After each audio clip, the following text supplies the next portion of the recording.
interestingly enough, even though this stuff was all going on, competitively, you had a lot of success because you became a coach. You became the coach of NiP, and this is where your coaching career started, right? I'll just ask you straight up because it's just my style, right? The problem with the whole topic of if someone's listed as a coach, like, first of all, you know this. Back in 1.6, people used to sometimes be listed as a coach, but they would literally just the manager. Like, they book the flight, they get you the water, maybe they ask how you're doing or something, but they're not really coaches, right?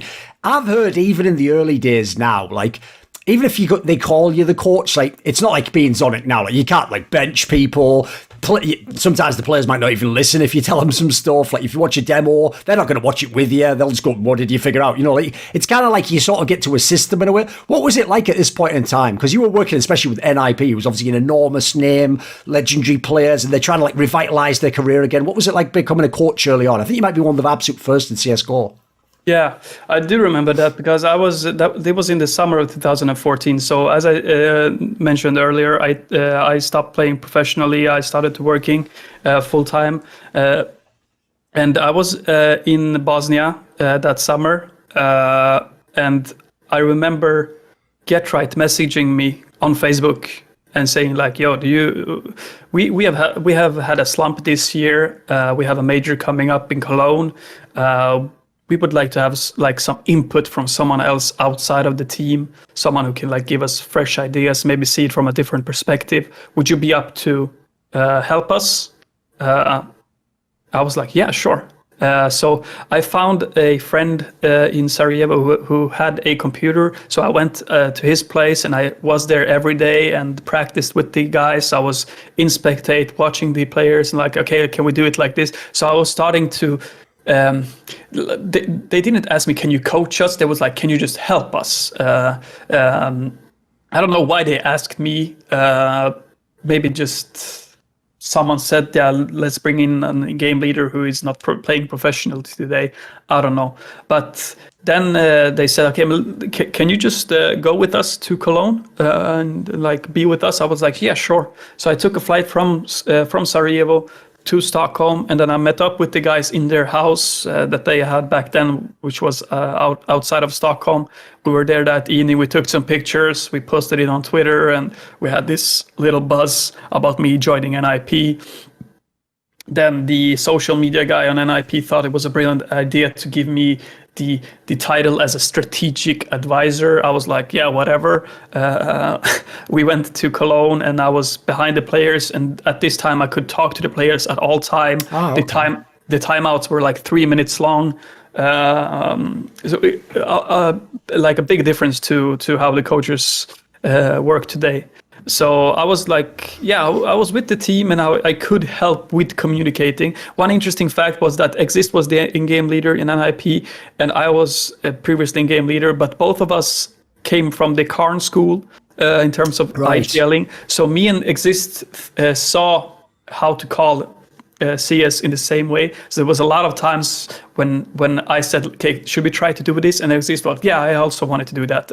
And vice versa. He said, I wanted to do this. And I was like, yeah, I also wanted to do that. So we had that good synergy, me and him, just in terms of what kind of direction we wanted to play in.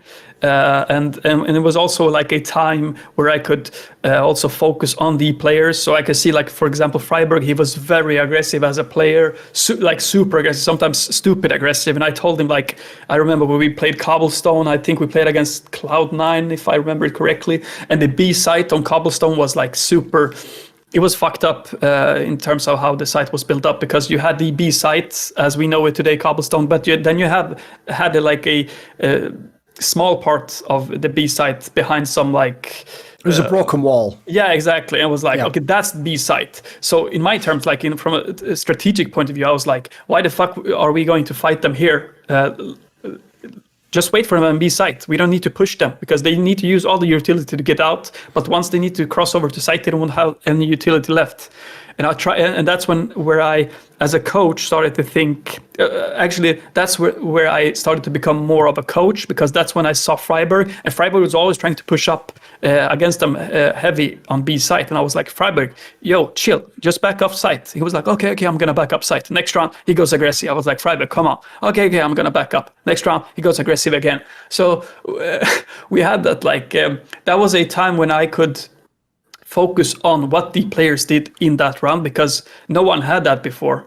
You could, as a team, watch a game afterwards, like, oh, we should have maybe done this differently as a team, but you never had a sixth person who said, Freiburg, can you do this round? Or Forest, can you do this differently next time? Or when going into an execute, as a coach behind, as a sixth player, I could stand behind and I could say, and they could say, okay, let's execute. And I could see on Forest's screen that he wasn't ready. And I told him, no, wait. And then when I saw that he was ready to say, okay, go now. So that was like the advantage that we had going into that major. I don't know if that was the reason why we won, but the thing what happened afterwards was a lot of teams started to bring in coaches.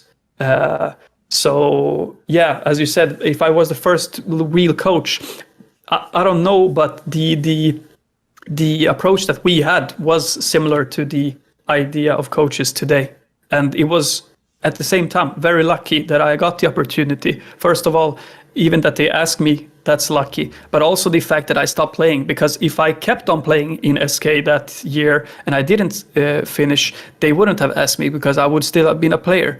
Maybe I wouldn't have accomplished anything with that SK team back then. Maybe I would have just stopped playing 5-6 months later and missed out on the opportunity to become a coach for an IP. Maybe they would have brought in someone else, and the future of me would have been different as it is today. So the whole thing about luck, I think I've had a lot of luck throughout my career, 100%, and I think that was one of the most lucky parts that I had during my career, that I stopped as a player and I got the opportunity to coach, and I kept on coaching and built a new career based on that.